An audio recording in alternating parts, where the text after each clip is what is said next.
Hello, welcome to the first of our vlogs on the making of The Hobbit. It's amazing to be back here again. This is Bag End, exactly as it was in The Lord of the Rings, and it's actually built in our B stage here in Wellington, which is exactly the same stage as it was built 12 years ago. We've been shooting for a few days now, and I just wanted to take this opportunity to give you a little look at the lead up to filming and some of the pre-production that led up to the first day of our shoot. And I look forward to keeping you up to date as we go through the next 2 or 3 years. See you soon. Oh, you're in 3D. Looking good. See ya. And this pulls beautifully. This looks great when it's drawn. Oh, so it actually works. And he can also go fighting with the remnants, sort of hanging onto his body and be impaling people.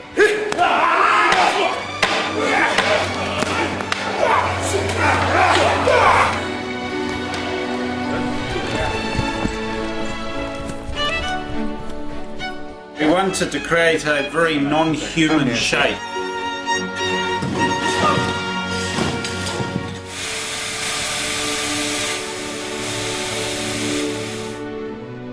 We do need to do a little vlog. You might want to say hi to the fans of The Hobbit. Fans. Yeah. Shy artists. Oh dear, oh dear. So we're going up to wardrobe, and we're having a look at a couple of dwarf wardrobe and makeup fittings, which is always exciting. Not that we'll show you much in this particular vlog, because we'll save that for the future, but at least you'll get to see a little bit of our wardrobe department. A lot of very busy people working, and a lot of costumes. A lot of interesting textures and detail and leather and embossing, and it's all pretty cool up here. It's like a sort of a big wizard's workshop. Hello. Oh my God, hello. Very good. You can use them like a mace. Oh, yeah. So you can just swing, knocking, and then cut the throat and whack it. Glenn was saying there's a nice So, you know, bit where you can just go and take out about 10 orcs. Right, with the, yeah.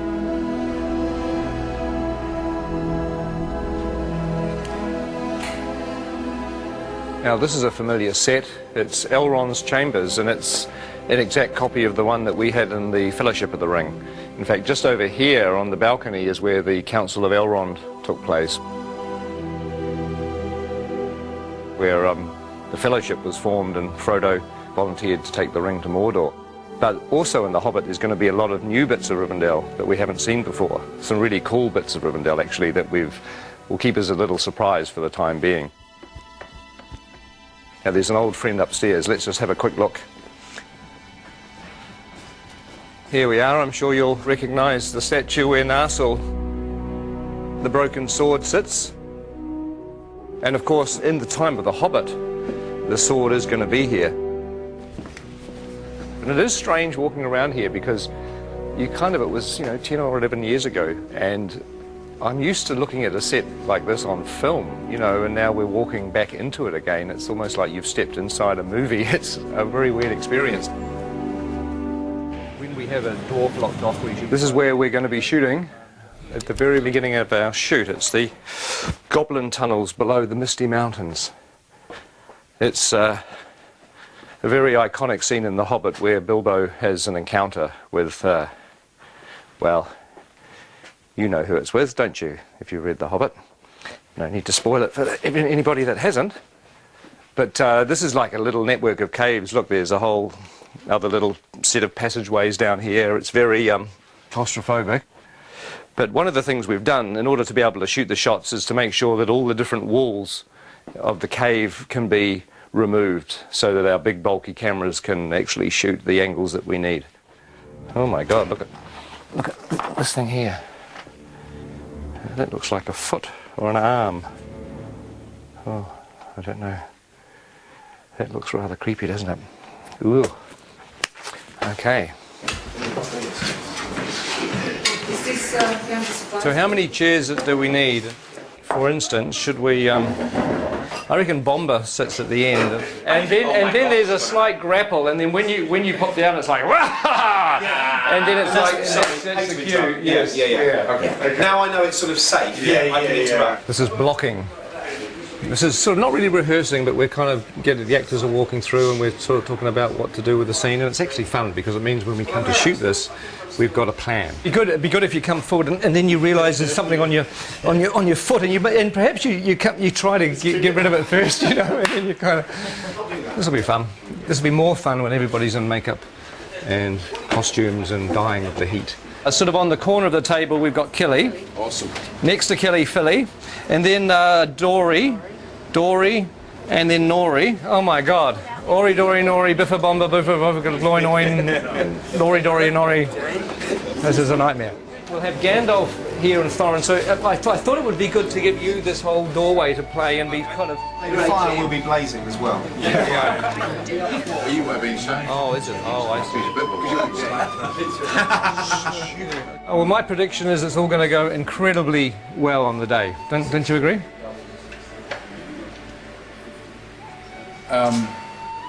The tricky thing is that there are 13 dwarves in this set. The good news is you're not in a fat suit.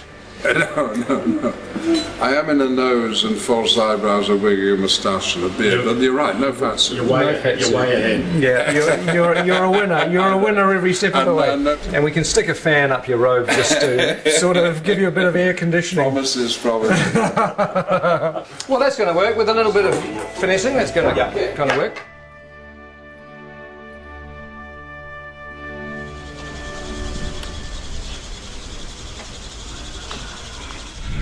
Morning.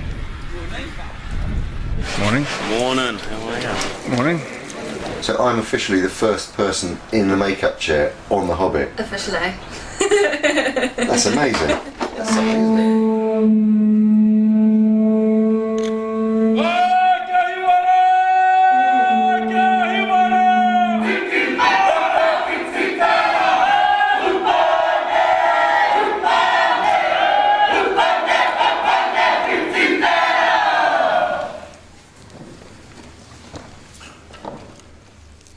Ngā mate, kua haere ki te pō,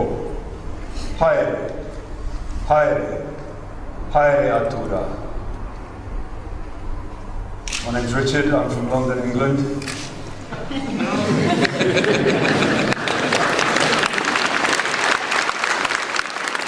I would like to give thanks on behalf of everyone here as visitors for this ceremony, for this celebration, for the blessing of the soundstage, and for the welcome that you offer to us. We're all deeply honoured to be here. And to everyone that has waited so long for this day to begin this extraordinary journey filming The Hobbit, I would like to wish them good luck, good health and good harmony. And Martin would like to say something. Thank you. My name's Martin Freeman. I'm in the cast as well. He stole everything I was about to say in Maui. As Richard said, this has been a long time coming today. It's been even longer than we thought it was going to be. So I hope at the end of this journey we are all as close with each other as at the moment we have the potential to be. So thank you very much. Hello everybody, I'm Andy Serkis. I am standing up there just to say on behalf of the returning crew and cast who have gathered here to go on the journey, and we're just very, very grateful to your incredible hospitality and to have the opportunity to share the passion for telling such an amazing, amazing story in such an amazing country with such beautiful people. Thank you.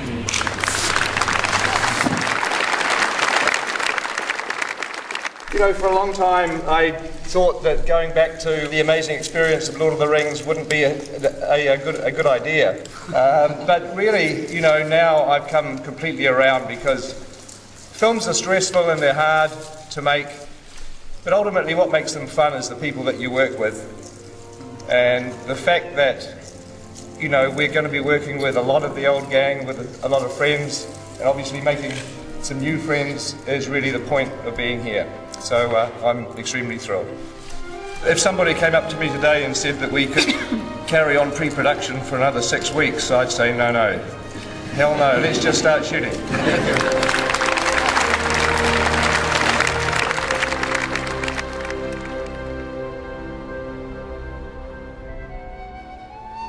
And roll sound.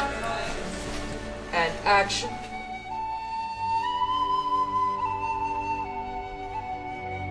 In a hole in the ground, there lived a hobbit.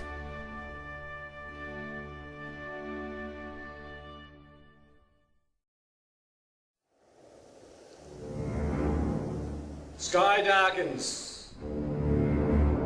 And flames. And cow. That's great. Good. We've got that. That's Fabo. Fabo. Thank you very, very much. Yay! That's the one. Hey, well, thank you very much, everybody, for a great first block. And have a great break. Everyone's having a break, and we will see you back here soon enough. Ladies and gentlemen of the second unit, that is a wrap on block 1.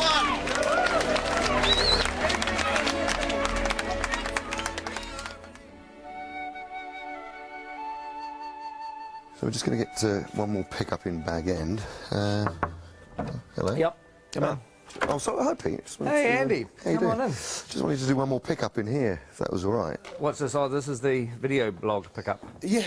That's right. There you go. End of block 1. But anyway, we just wanted to say hi to everybody because we haven't done one of these video blogs since the beginning of the shoot. God, it feels like a lifetime. Oh. It doesn't, because the first week of shooting we did with Andy as Gollum. Here's this precious thing we eat. You weren't a second unit director in those days. You were an actor. You were an old-fashioned. And now I've crossed over to the dark side. You've now gone to the dark side. I'm white. I'm absolutely, absolutely white. It's all yours. Is it? Oh, right, okay. Just give us a good battle. Yeah. Okay. I don't know how you do it. It's You get tired. I always just tell people I get exhausted at the end of the first couple of days and stay exhausted until it finishes. You know, we have 250 days of shooting on these 2 Hobbit movies, and I think it's a much better way to divide that up into 3 blocks and then have some time to edit what you've done, look at it, hand visual effects shots over to the CGI guys. You can really focus on the script revisions. It's just it's a much smarter way to shoot these big films. Yeah, on something of this scale too. I mean, when we got the given our T-shirts, which said 54 days down, 200 to go, I have to admit, I don't know how great it was. Please wear these. It wasn't exactly a morale lifting moment, was it? Everywhere you turn on the people's backs was 200 days to go. It's like, oh God, I felt tired before lunch, you know. Good news is that it's over. First day back is Monday the 5th of September. So thank you guys. It's been a pleasure having you with us. What are you guys off to during the break? My wife and I, my lovely wife Aileen, we've got a holiday in the South Island of New Zealand planned. And my lovely, gorgeous wife Nicole and I are just going to work on the house. I'm leaving shortly after talking to you for London, which is a long journey, by plane, and once there I immediately go into production of a play I'm going to do by Eduardo de Filippo. I'm going to America, to Pebble Beach, in a week to play some golf. Work on my tan so that I can really freak the makeup people out when I come back. I'm having a break. I'm having 4 weeks off. Bit of sleeping in. My favourite hobby. First, we're going to Australia to see our eldest daughter. I'm going to run a marathon. I'm going to attempt to sort of write and record a bit of a psychedelic sludge rock album. Hitting the fabric shops in central London. I go home to Thailand tomorrow. To Barcelona. To meet Doctor Who fans from Spain. Bali for 11 days. London and Paris to see friends. Manhattan Beach, because it's the closest beach to the airport. I haven't been home for the last 3 years, back in Belgium, so my mum is cracking the whip. And then I'm going to Vegas and spend all my hard-earned cash. Do some more swimming and lots of golf. Probably get a little bit drunk, a little bit on a holiday. Oh, I'm looking forward to going back with mates and getting on the drink, where I'm not going to get a bad reputation because they already know what I'm like. And now I'm going back to Ireland to see my family and see some of my mates in Belfast for a quiet little weekend. I hope no one phones me for about 3 weeks at least. Hopefully come back totally refreshed and ready to rock in the next lot. What are you doing on break, Andy? Well, I'm going back home to maybe have a little bit of time off to go on all over the family. and then really, before you know it, I'll be back. It's weird because you get to this point when you're at the end of a block of shooting and it sort of almost feels like you're going on vacation, but it's not, because on Monday morning I'm in the cutting room editing, and I've got to have meetings with Alan and John and Dan about designing stuff for the second block, and with Richard Taylor about all the things he has to build. So in some respects I'm back into pre-production again, but also I'm in post-production because I'm editing. Plus we're in production because we're shooting these movies. So it's sort of like being in pre-production, production and post-production all at the same time. It kind of gets a bit screwy. But before I get to do any of that, I've got to jump on a plane tomorrow morning and go location scouting down the South Island. So we'll take some good pictures. I will. I'll take some good pictures.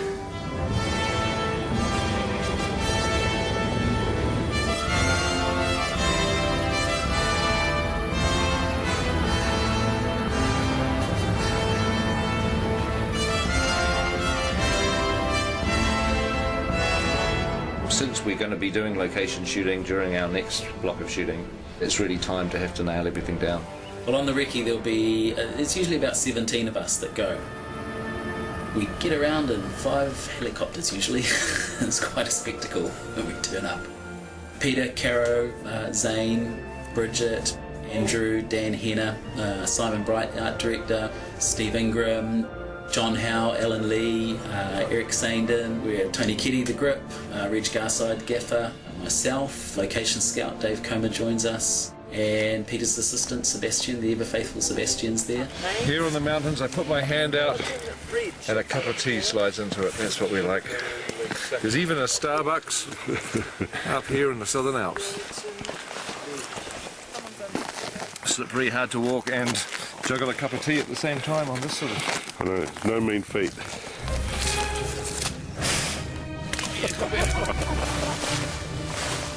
I never come prepared to these things. I always somehow imagine it's going to be dry and warm and nice. At least it's not raining. We'll be not just scouting, which is essentially searching for locations, we're now returning to the locations that we liked, and we're going to start to talk about the logistics. The old thing, by the time you've helicoptered everybody in and then you've got to helicopter them out before nightfall, you're not actually here early morning or late afternoon. No, right, you're during the middle of the day. It's all broad daytime. Unless you camp out here. Well, that just, yeah. On set we are allowing approximately half a rugby field for the essential equipment trucks, and then our marquees, crew parking and also unit-based parking, which is where all our makeup and costume facilities are. If you make a path along the edge of the swamp in this... In essence, we need to create space for 2 rugby fields of equipment. It's weird on locations because you're standing in the middle of a mountain or a valley or some beautiful place, and you're having to figure out, where are we going to put the crew tents? Where are people going to get changed? Where are the portaloos going to go? Because all that stuff has to be where you're not going to want to point the camera. You could have Gandalf and the dwarves sort of running up over this brow here and scurrying, hiding down behind these rocks, and just as they get there you crane up and there's one. The last thing you want to find out in 6 months' time is you're standing on this beautiful mountain and saying, wow, this is exactly the shot I want to do, and you find you've got 20 portaloos right in front of the camera. That's not what you want to do, so you've got to figure all that stuff out. We've got to keep looking. It's sort of sooner rather than later, isn't it? Yeah.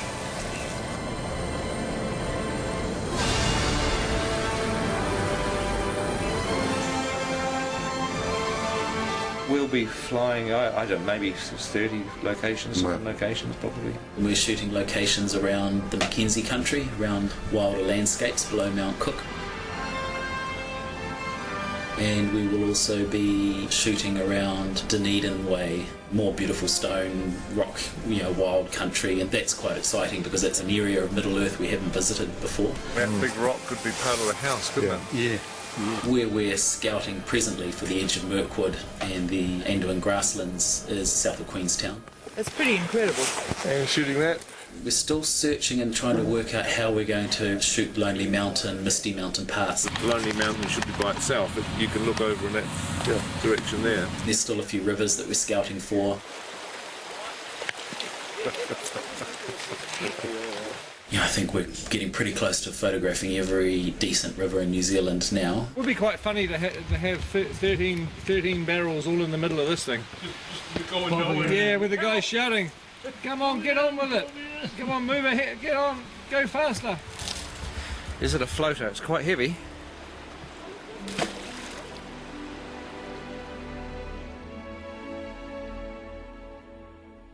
We're going to go to some reasonably remote places, sometimes places that very, very few people have seen. There's plenty of New Zealand that we haven't seen yet. I think people think it's such a small country, and Lord of the Rings, we saw so much of it that we must have seen everything, but believe me, we haven't. There's a huge amount of wonderful locations still to come. Quite a pretty spot, isn't it? It's great. It's a great spot. Well, we'll say goodbye for now, and hopefully you've enjoyed this update, and there may well be another one coming during the break sometime, so keep your eye out for that.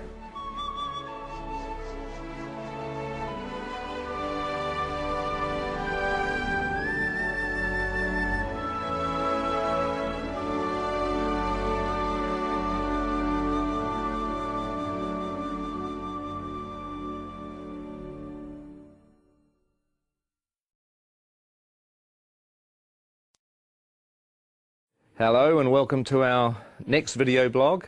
I thought it would be good to carry on talking to Andy Serkis about some of the fun and games we had during our first block of shooting.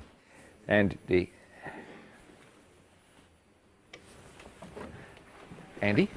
Where is he?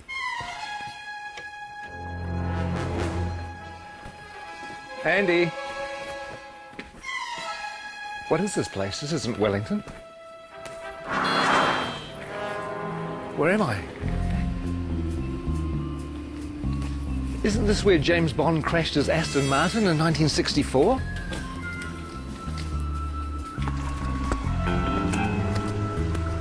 And isn't this where Red Grant trained to be an assassin at the beginning of From Russia with Love?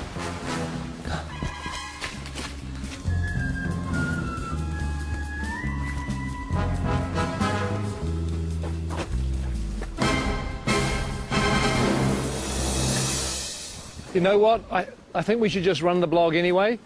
So what we did is we asked cast and crew to tell us a few of their favourite memories from the first 3 or 4 months of shooting. So please enjoy that, and I'll go figure out where I am.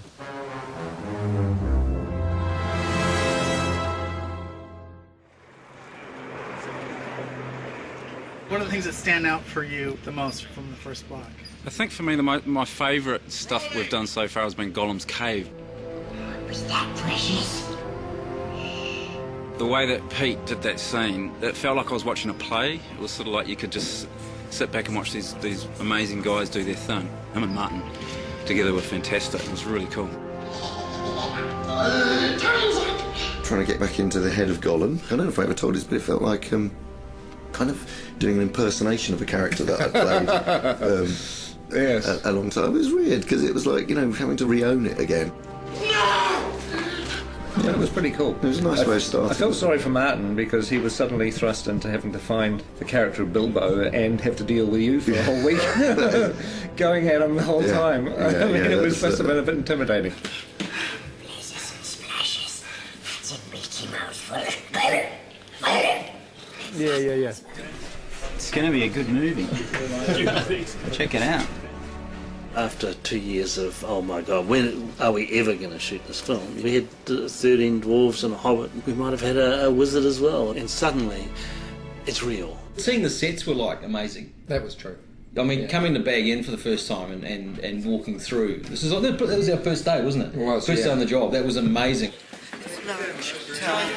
Can you name them? Name the dwarves. Ori Dori Nori, Biffa Bobba, Biffa... Biffa Bobba Biffa, Ori Nori, Nori. I can never remember. See, that's the problem. You can't even remember who they are. You have Philly and Killy. There's Thorin, and there's Gloin, and there's Oin, and Dwalin and Balin, and there's Biffa, Buffer and Bomber, and then there are the three Dori, Nori and Ori. I think that's it, isn't it? I think so. 13 Dwarves is one of the reasons why I dreaded The Hobbit, and why I really didn't think I was going to make it for such a long time, but the irony is it's turned out to be one of the joys of the film. Oh my God.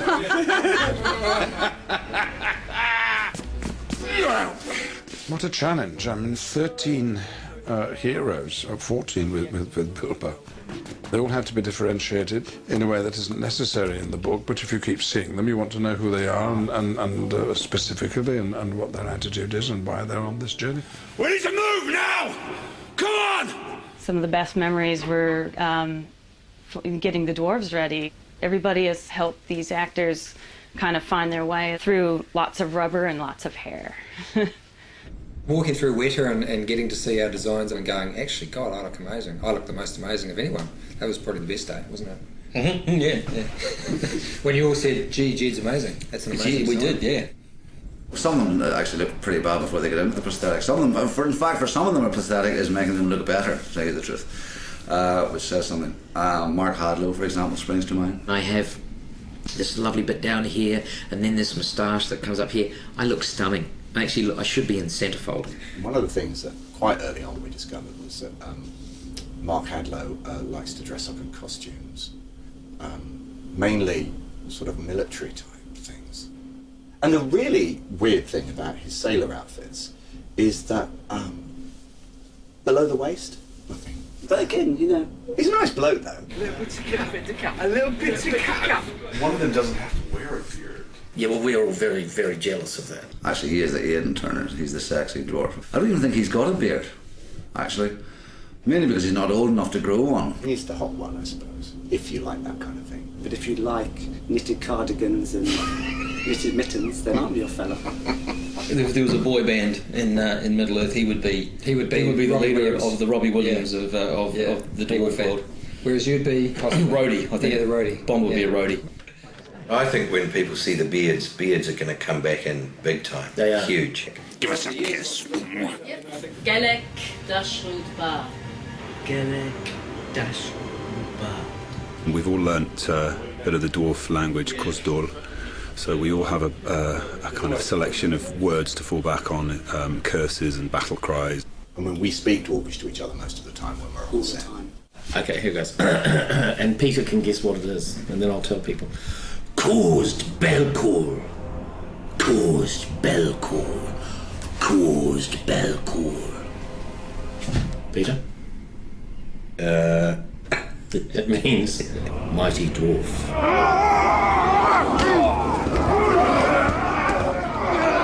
We had Troll Show. Well, you got to do all the fun stuff in Troll Show. Yeah, we did. I had to shoot dialogue and things, and he got to do all the good fighting troll stuff. That is the great thing about the dwarves is that even though there's this comic element to some of the characters, not all of them, but some of them, when they fight, they really fight. We started with 3 months of intense training. We did stunt fighting, we did horse riding, we did the gym 4 times a week, we did dwarf movement intensely. They were trying to get us to a point where they could actually kill us and bring us back from the dead, kill us, bring us back from the dead, all the CPR and stuff like that, because that's what it'll be like on set. They did it by breaking us down. Yeah. They did it by essentially reducing us to the absolute amoeba stage and then building us up again as dwarfs. We've come through it as better dwarfs, I feel. I do too. I know that William's discovered his inner dwarf. I have. Well, we all have, actually. It's a frightening thing, but this is the job that had to be done. If I could say key moments in Block 1, arriving in Rivendell and meeting Elrond and dining at his table, it really feels like you're stepping into Middle-earth. There are some who would not deem it wise. What do you mean? You're not the only guardian to stand watch over Middle-earth. I remember it now, but later on. I love working with Hugo and Kate back in Rivendell again. That was fantastic. Hello. Welcome. I still can't quite get over being on set with Ian as Gandalf and then, Kate Blanchett with Galadriel and Hugo with Elrond, and you just feel like you step back into a movie again. It's kind of weird. Is this a new one? This is different. Yeah, different one. High points really, I think, was getting Kate Blanchett with a long train. Beautiful. Kate, that's beautiful. That is. They're all going to want one. Just don't ask me to walk anywhere. One of the things that I like is that we're getting a little bit of the music into the movie too, the songs. Tolkien wrote quite a few songs for The Hobbit. I got to sing a song. You want to hum a few bars for us now? Oh, it's a classic song. It's after sort of Cole Porter, Gershwin, that type of thing. There's an inn, there's a merry old inn beneath an old grey hill. He squeaked and sawed and quickened the tune while the landlord shook some man in the moon. It's after 3, he said. I think it'd be great if Dwalin just yelled the whole thing. So the cat. You're swallow the tipsy cat. Is this Metallica? Is this the Metallica version? Who is this? That's the Metallica version. Well, I'll be singing at the Oscars is a different matter, but hopefully some people might sing it in the shower. Excuse me. I think this is a Peter Jackson question. Which dwarf would you like to invite to dinner? Well, you know, I wouldn't invite any of them except myself. I'm afraid that the table manners aren't of the best. But you get your fist when you do that! They would not want Biffa over for dinner. He would be like the bottom of the line. Ori, because he'd be very polite. Excuse me. Well, it'd be me, obviously, because I'd cook. Stephen Hunter does pretty well with the bad table manners. He just eats so much. Have you seen the size of him? I mean, oh good lord. He's enormous. I tried to talk him about cutting down his cholesterol and his butter intake. I don't think you'd invite Nori because he'd steal all the silverware. You'd never invite Graham McTavish because he would sit there and glare at you and show his forearms all night. Dwalin's a real warrior. When he parties, he goes completely mad, like so many Scottish people. Here you go. Well, the words kettle black calling pot come to mind. I don't think you'd invite any dwarf to dinner, actually. I wouldn't have them all together, though. Not 13, maybe a couple at a time. Special person to meet here, John Rhys Davies. It was fun on one of the days that we were in Bag End with the dwarves that John Rhys Davies came to visit. Oh, yeah? And it was great to introduce him not only to Gloin, who's his father in the story, but also to all the other dwarves.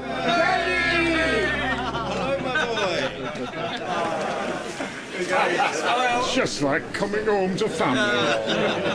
I predicted what John would say, and he pretty much said it word for word. I could just imagine, you know, him saying, "Oh, you poor bastards." that's pretty much what he went on to say. You poor buggers. When he gets you running up the hill in full armour, you'll enjoy that. But you are going to be spectacular. And you'll be chased by women all around the world. but only if you're in costume and makeup. Okay. All right. We've been here since January the 13th. So what is that, 5 months? And we haven't even scratched the surface. Who are you doubling, Pete? I'm doubling Stanley Kubrick. One of the biggest moments was when we all put our gear on and we all stood together, sort of looking around at each other into the characters' faces. To stand in a circle and look at the guys that were going on the quest, I got a real tingle up my spine. Lovely, thank you, that's terrific. I think we can check the gate on that.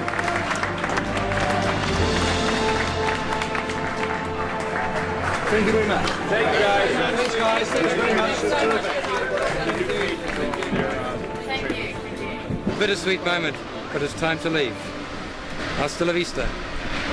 Then driving off. I'm waiting for somebody, sorry. It could have been you. I know. Just go. Oh, really? Yeah, just go. We've had enough. Go. Are you wrapped? No, I'm not wrapped. They're keeping the good people. Okay. Oh, hey, Go again, we'll go now. Hey. Okay, we'll go now. It's a bittersweet moment, but it's time to leave. Hasta la vista. Well, I hope you enjoyed that. I don't know whether there'll be any more, because I have to find New Zealand, which I've lost. I think it's over here. Who is that odd little fellow?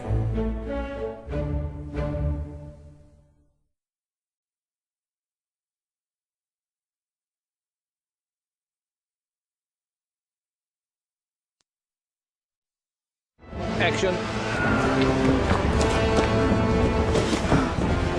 Cut. Lovely. Hi. Welcome to our new blog. This time, we thought we'd talk a little bit about 3D. Get a good look at your opening shot. Yeah, okay, there you go. Just arm in a little closer. Just watch your back. Hi, I'm Angus. Welcome to the world of 3D. Shooting The Hobbit in 3D is a dream come true. I mean, if I had the ability to shoot Lord of the Rings in 3D, I certainly would have done it. What I actually did on The Lord of the Rings is I had a 3D camera taking 3D photographs. Hopefully, one day, maybe even on 3D Blu-ray, we might be able to actually show you some of the 3D photos from 10 or 12 years ago. 3D and I've got reading glasses, it's all good. But now, the reality is that it's not that difficult to shoot in 3D. I love it when a film draws you in and you become part of the experience. And 3D helps immerse you in the film. The essence of our camera system is a camera called the Red Epic. Really, it's this thing that enables us to shoot 3D on The Hobbit. But of course, to shoot 3D, you actually need two cameras. The problem that we have in the cinema world is that the lenses that we use are so large that we cannot get an interocular similar to a human's, which is the separation between your eyes. For us to get the two cameras as close together as possible, they have to shoot into a mirror. We have to use a mirror system, which is a rig that's designed by a company called Reality. One's left eye, one's the right eye. One shoots through a mirror, the other one bounces off a mirror, and so the two images are perfectly overlaid.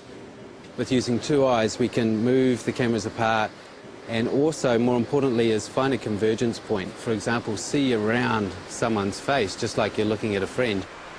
The convergence point is the screen plane itself. 3D forms two places, positive space, which is inside the box, what you see behind the person who's standing on the screen, and negative space, which is what you feel comes out into the audience, an arm, a bullet, or whatever you want. And the whole idea with these rigs is you can change the interocular and the convergence as we're shooting. We can see that separation on a 2D screen with a left and a right eye overlay. So we can do this live throughout a shot, changing our 3D effect the whole way through. Roll sound. We're watching the movie in 3D as we make it. That looks so good. You almost feel like you're in it. A lot of people have an image of 3D being big and cumbersome, and that's true. But we've got a lot of different rigs that we've built for different purposes. It's actually easier in this weird 3D world to have different camera systems for different uses. So this is a camera that we built to go on a crane that can move around and it never comes off the crane. This is the TS5 in a handheld mode.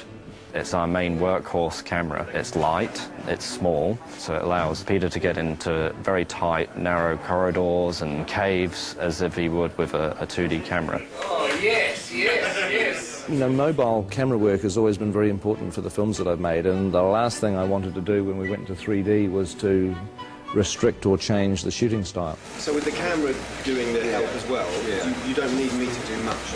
It was very important for The Hobbit that we feel like the same filmmakers have gone back into Middle-earth to tell a new story. We're shooting at the same speed as you'd shoot 2D. Dollies, cranes, Steadicam, we put it on the shoulder and we shoot handheld. The same as we would always shoot a movie.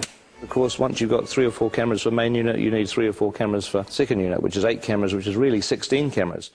This is the world of the Hobbit camera department. We have 48 Red Epic cameras, and they're on 17 3D rigs. This one's called Walter, which was my grandfather. This one's Ronald, my uncle. Emily was Fran's grandmother. Perkins was actually Fran's dog. Witchy Poo, Frank, Bill is my dad. Fergus is the name of one of our pugs. Tricky Woo, that's the name of Pekingese. Stan is another one of our pugs. There's cameras called John and Paul, George and Ringo, who are not relations of mine. Are we having fun? Yay! We're not shooting film, we shoot digitally. We shoot onto these cards, which slot in the side of the camera. And each one of these is 128 gig. On top of that, you're shooting at 5K resolution. A very sharp, clear image. Needs like a chart, but, you know, like 5K's there, 4K's about there, and then your 1080 home TV is down here, so it gives you sort of an idea of the amount of information that we're actually capturing on these. Let's do another one of those. 48 frames, yes. Yep. We're shooting The Hobbit at a higher frame rate, at 48 frames per second, which is twice the normal 24 frames. The human eye sees 60 frames a second, so 48 frames is more of a natural progression toward giving the viewer what they would actually see in the real world. The people who have seen scenes of The Hobbit at 48 frames a second often say that it's like the back of the cinema has had a hole cut out of it where the screen is and you're actually looking into the real world. Once you add stereo, and it gives you that extra ability to control depth, you can devise ways in which it can become part of the storytelling of the film. For instance, in Mirkwood, we really play on the fact that it's a forest that's kind of hallucinogenic almost. It draws you in. It makes you part of it, and you may never get out. What we want is just to stay where you are and then... Stay back! Stay where you are! Mirkwood is a big forest, and it's full of vines and sinister-looking trees, I suppose you'd say. It has a lot of things hanging down, a lot of things coming from all sorts of angles, and it helps us with the 3D to be able to push into that and try and get the audience to feel that they're actually trying to move into the forest with the cameras and give it that dark and look-over-your-shoulder feeling. Colour-wise, with the red camera, tends to eat colour a little, and so we add more colour. If you look at the ungraded footage, the trees look incredibly psychedelic. They look like they were painted in 1967. We wouldn't normally be quite as bold as this, even in Mirkwood, which is an enchanted forest, so it's like we oversaturate. Look! In the movie, they won't look anything like that. They'll be graded down, and you'll just get the barest hint of colour in the finished film. They're coming back!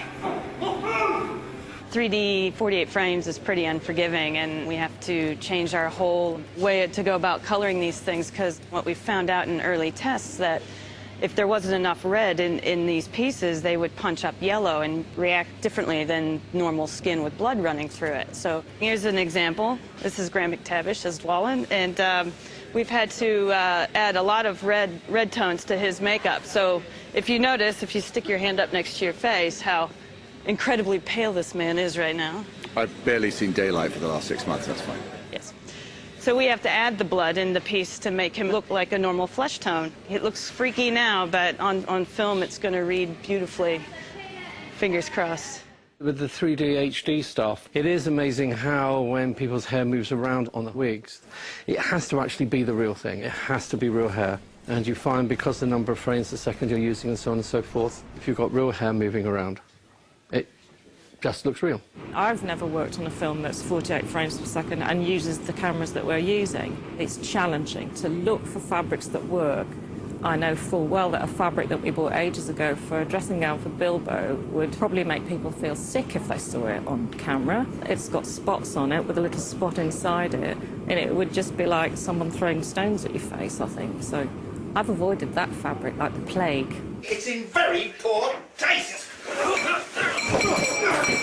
Others are just a joy to behold, and the camera picks it up and the audience could see every last detail. So in that sense, it's really exciting. This film is really breaking new grounds in many ways as far as the technology of the filming goes. But John and I are still working in our time-honoured methods of pencil and charcoal, composing pictures in 2D. And we thought we'd try and come up with some way of actually incorporating a 3D aspect into the way that we were producing the concept art. That might communicate more clearly to Peter and to the other technicians. So what we're doing is 2 drawings. One is in red, one is in blue, and the 3D glasses have a red lens and a blue lens, one for each eye. Don't go too heavy on it. This is probably the first serious cinema production where the actual concept art has been done in 3D.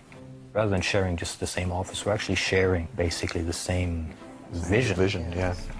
There's been a bit of a tendency for me to take on the blue, and obviously, you know, sitting on the right-hand side of the picture, it's easier to actually get your head around the left side. It doesn't make sense when you try and explain it like that. It's a huge help for Peter because we're actually proposing the full depth. I mean, it means Peter has to wear glasses when he looks at our art, but... Yeah. My God, coming at you, look at that. Whoa! If you happen to have a pair of glasses like these at home, you should be able to see the artwork in 3D. You look great. Very three-dimensional. You've definitely improved. I know. So I hope you found this blog interesting. I know it's a little frustrating because just about everything we've been talking about you can't actually see at the moment. You can't see the 3D, you can't see the 48 frames, you can't see the 5K, but you will. December 2012, you'll finally get a chance to see what we've been talking about. Anyway, I've got to get back to set. It looks like they're almost ready for me down there. We're actually shooting today, as you can see, in a pine forest, but it's not really a pine forest. It's a polystyrene and plaster pine forest. But very shortly, we're going to be leaving the studio and moving on to locations for a few months. So the next time we see you will be from a location somewhere in New Zealand. Catch up with you soon.